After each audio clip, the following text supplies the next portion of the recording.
Hello दोस्तों, नमस्कार। आप सब कैसे हैं? आप लोग अच्छे होंगे। आप लोग के साथ एक शिव जी का भजन लेकर आई हूँ। अच्छा लगेगा तो कमेंट में बताइएगा। आप वीडियो आगे बढ़ाइएगा।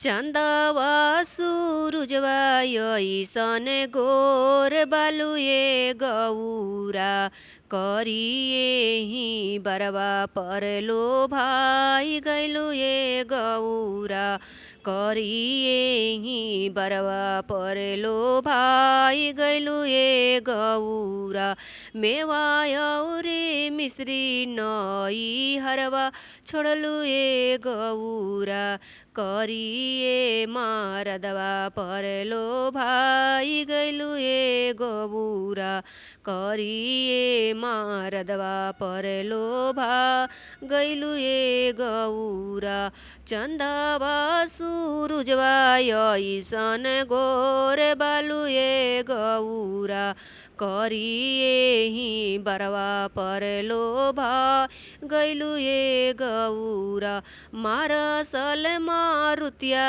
नई हरवा छोड़लु ये गौरा मारसल मारुतिया नई हरवा छोड़लु ये गौरा बसाहा बैलवा परलो भाई गैलु ये गौरा बसाहा बैलवा परलो भाई गैलु ये गौरा चंदवा सूरुजवा यईसन गोर बालु ये गौरा चंदवा सूरुजवा यईसन गोर बालु ये गौरा करिए मारदवा परलो भाई गैलु ये गौरा सिर के सेंधुरवा नई हरवा छोड़लु ये गौरा सिर के सेंधुरवा नई हरवा